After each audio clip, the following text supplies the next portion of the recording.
Hello, beautiful listeners and viewers. Welcome once again to our channel. I am your host, Oja Marachi. I hope you've been enjoying every content we are giving. Now, today's discussion is on parenting, the issues of parenting, and the issues about training children, because there's this video circulating online now of a particular girl who brought home two boys while her parents were away.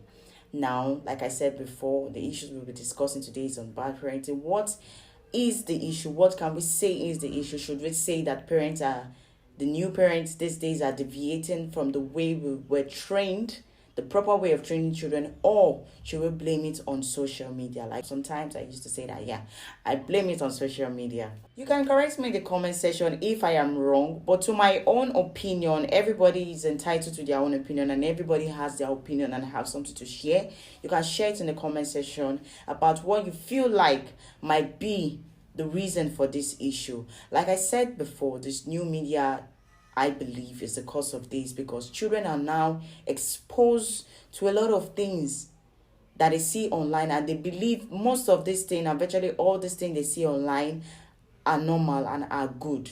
So they try to imitate and live according to what they see on the social media. Why I said this is because I believe there are a lot of things that these children are exposed to that are contributing to their character.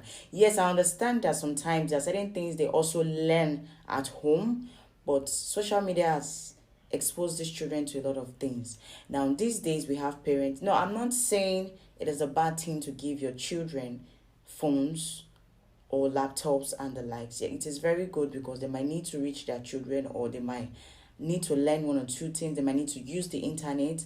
But if there is a way this phone can be censored, in other words, while giving these children this gadgets, the phones, laptops, and the like, I believe there should be an adult that are watching and seeing what the children are doing with their phone. If the phones that are given to them are majorly for phone calls, because sometimes parents might need to reach their children to call them while they're away, I believe that some social media applications and the like should not be on their phones. The only thing that should be on their phone, and there are other apps that children use, you can use to learn one or two things. There are a lot of apps that you can download that are educative for children, educative and informative.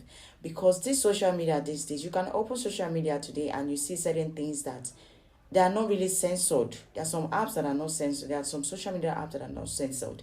That is, people are allowed to post whatever they want to post. Now, these children are exposed to this. And even if the children are allowed, or you see your children having social media pages and the likes, I think there should be an adult that is watching it. I understand that a lot of parents are busy. They might be busy doing one thing or the other, their jobs and every other thing. We understand.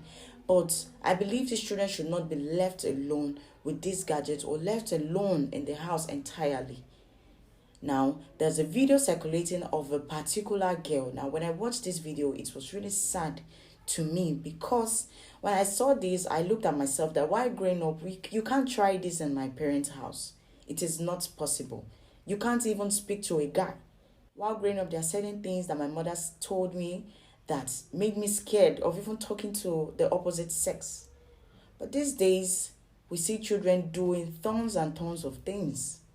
There was a video one time that a little girl was, having sexual intercourse at a very tender age, and I was looking like, how do you know about these things?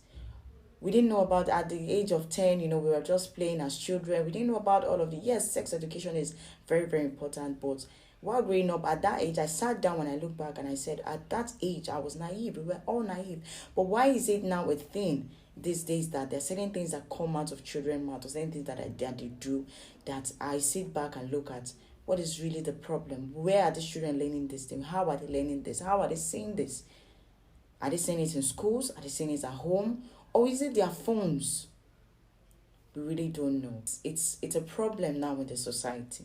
Now, this video of a little girl circulating on the internet, she was at home, tiny tall, and the father, I think it should be the father, I don't know, maybe a guardian or maybe a family member, walked into the girl and met her. She was even pressing her phone. He met her with two guys in the house. Now, how can, even if the girl wants to be old, she should just be a teenager, maybe 13, 14, 15, I'm not really sure. So this man who caught the three of them in the house confronted her and asked her why would she have two boys in the house with her. Then instead of this particular girl to be sorry, she'd be remorseful for her actions, go on her knees or something or apologize or send the two boys, she was replying the man as she was not even sorry for her actions. He had to beat her and kept on shouting on her head and sent her out of the house to another part of the building to go inside there. Now my question is, why would a child feel what she's doing is not wrong? Why would a little child at that particular age be bringing two boys to the house at a time? And why would she, the little girl, be replying this said person, the person I said caught her? I do not know if it is a father or just a guardian or a family member. Why would she be talking back at this person who is obviously very much older than her? She was not ready to go. She felt what she was doing is not wrong and was replying and even pressing her phone. And obviously that phone might be the phone she might be using to have conversation with these boys before they came to the house. But like I said before, this is a problem in the society and is becoming a pandemic, bad parenting. I know a lot of parents are trying, but yet these children are becoming very, very hard to train. Parents need to see to it before things become out of hand, before these children becomes uncontrollable. I pray and hope that we will have the grace and understanding and wisdom to train these children. So thank you for tuning our channel today. Thank you for sitting back and listening to our discussion. I remain your host, Oji Amarachi. Have a wonderful day.